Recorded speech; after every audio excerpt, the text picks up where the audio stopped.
About a year ago, I purchased a large piece of land that had gone through a really devastating forest fire, and instead of moving onto that land right away, I ended up having what I am lovingly calling my quarter-life crisis.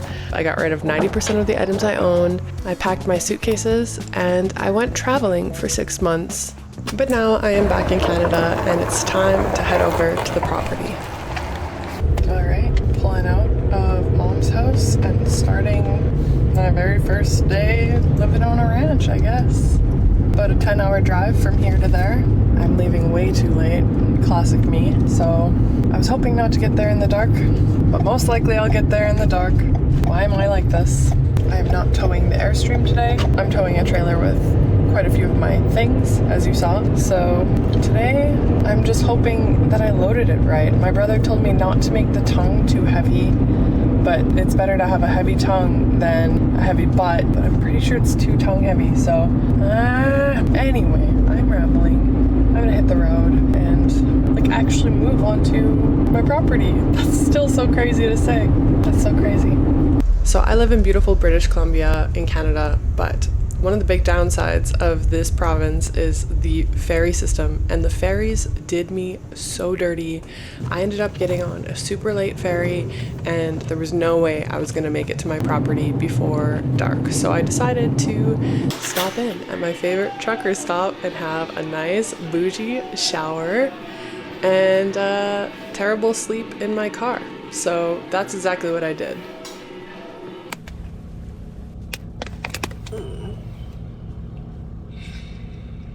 So after traveling for half a year, Canada was a novelty for me basically again, and so the Canadian geese and the toonie on the ground were such cute little welcome homes, and I ended up needing that toonie immediately because my trailer tire was a little bit low. So how serendipitous. This day was just full of serendipity.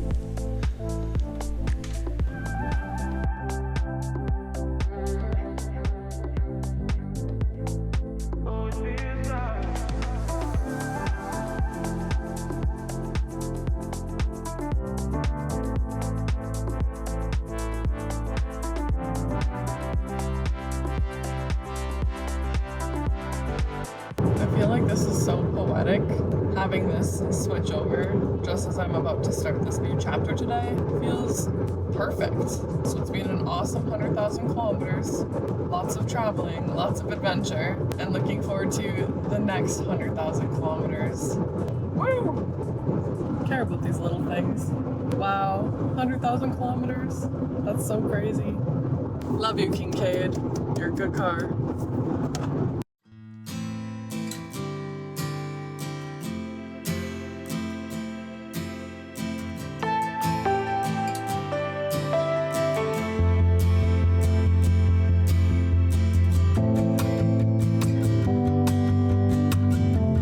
I don't want to get too sappy here, but I will say that closing this gate was very emotional for me because this is my first time closing this gate and walking onto this dirt, knowing that I actually live here now and that it is going nowhere, and I can make of this land whatever I want to make of this land.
pretty sure it's flooded.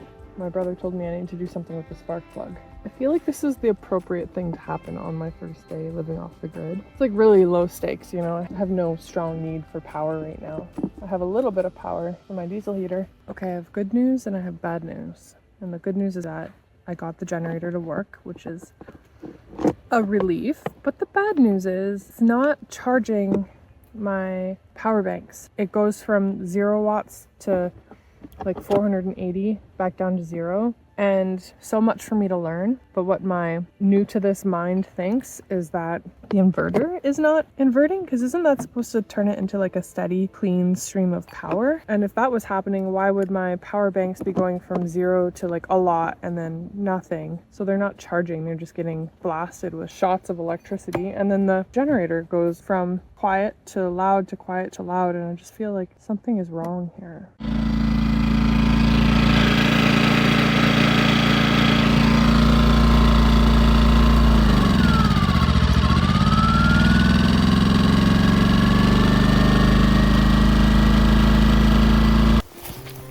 So realizing that there's nothing I can do about the generator right now, I decided to go wake up my 1972 Bowler, which I did spend a full series restoring a couple years ago and turning her from basically a dumpster fire to this beautiful little piece of home that has given me a sense of familiarity in this time of change.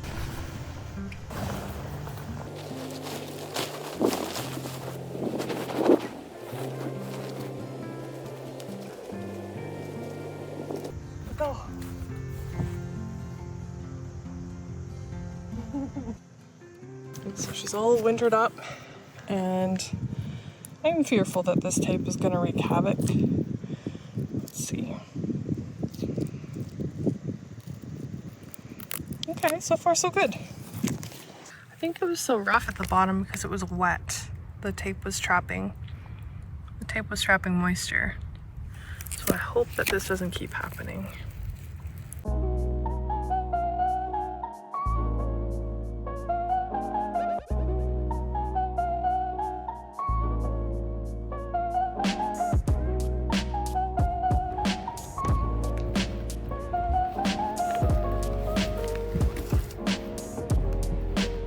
Not bad.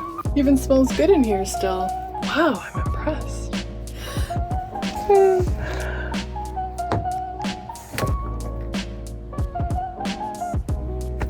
I just love her.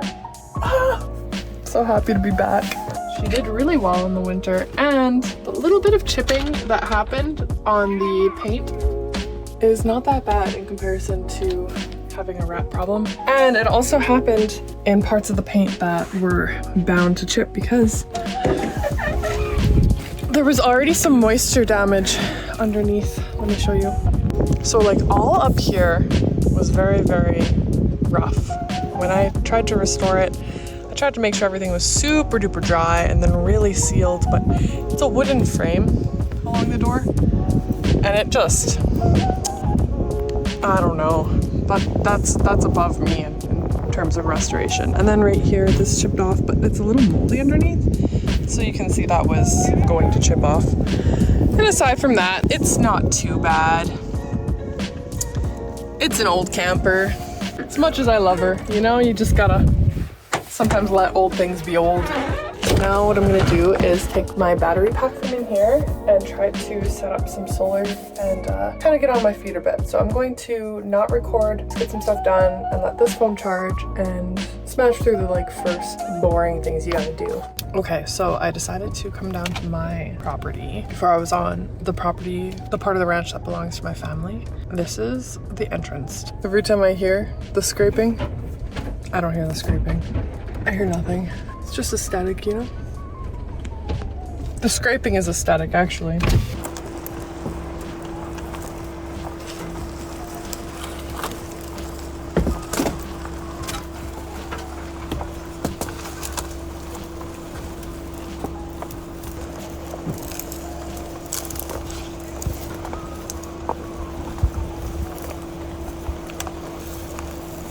This is gonna be so crazy getting the airstream down.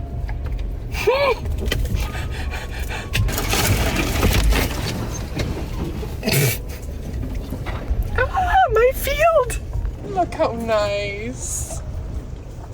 Look how nice this is. Oh my goodness. This RAV4 has been put through it. It's like the most outdoorsy RAV4 that ever got purchased.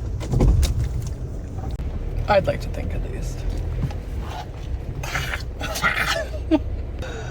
Do you know what I love about my part of the property? Actually, so many things. But I love that there's a beautiful field to look at. I'm getting ahead of myself. Let's get out of the vehicle and I can show you around. And then I love that sunset is that way because I'm an evening girl. I love that.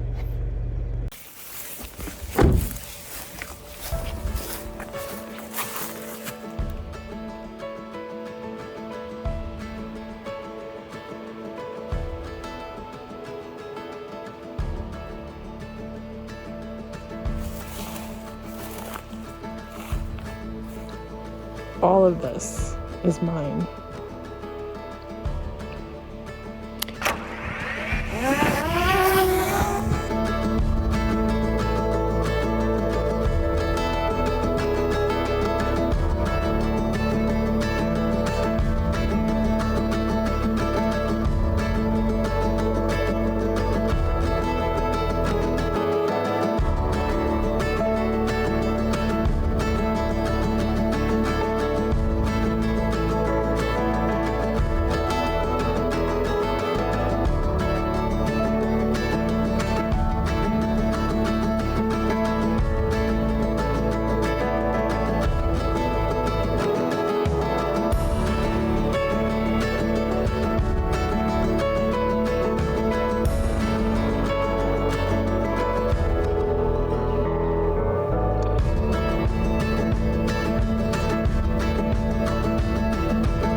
Is so nice about this. Drones bother people and I respect that. They kind of bother me too. But nobody can hear my drone. So what we're looking at right now is my driveway. Kind of sketchy. And then let me go up higher. I'll put myself in the shot so you can see where we are.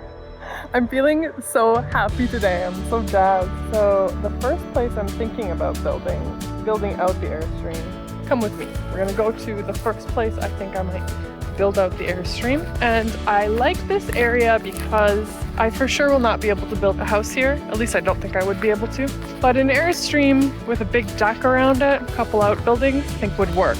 That's the theory. But now I'm able to actually look, take the time, be here with my own 2 feet and decide. So up here, spot number 1.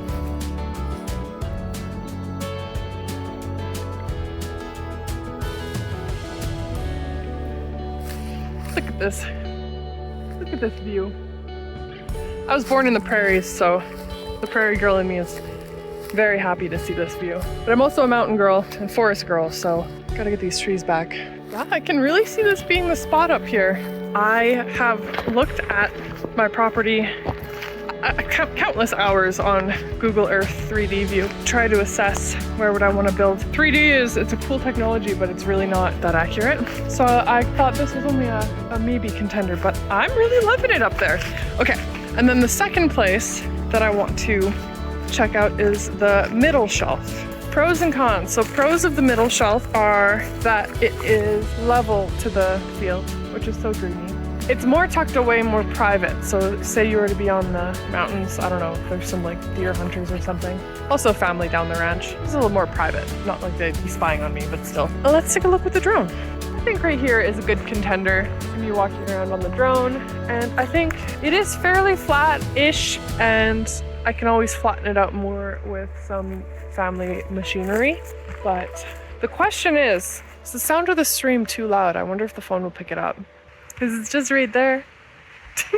Those are my 2 options. I'm gonna mull it over a whole bunch. I'm gonna mull it over today, tomorrow, the next day, until I pick up the Airstream, but I need to have a pad for it, so I do need to make up my mind soon. So I'm gonna put this phone away, take some more drone shots. They're also really nice too, because it's like before shots, because you know this is gonna be changing. Cue more drone shots, I guess.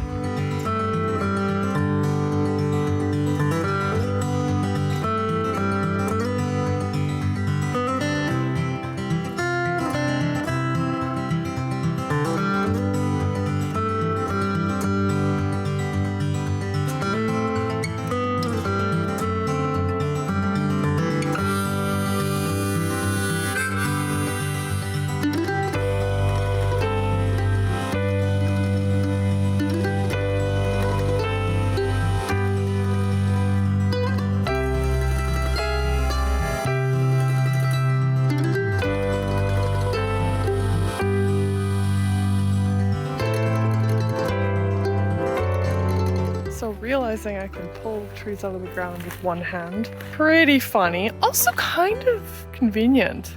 That way I don't have little stumps sticking out. Obviously that must just be for the smaller trees.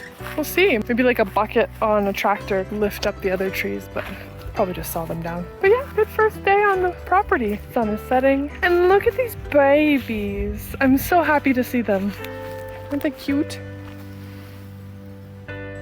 Just a little family of babies. Coming back all on their own. Don't need any tree planting out here. So much to look at, so much to consider. I'm just down here now looking at my views depending on where I choose. If I choose down here, I would obviously cut the dead guy, but I would have a little bushel of trees there. It'd be nice. So I'm gonna take this time for myself to just mull this over, start mulling it over. And I did not sleep well in the car last night, shockingly. So I'm gonna end the video here, but I will tuck myself in for the first time in months in the bowler. It's gonna be so nice. Oh yeah. And if you have watched this far, you are watching the very first episode of what feels like the rest of my life. So thank you so much for being here. Stay tuned for all of the changes that this ranch land will see, and I'll catch you guys in the next one.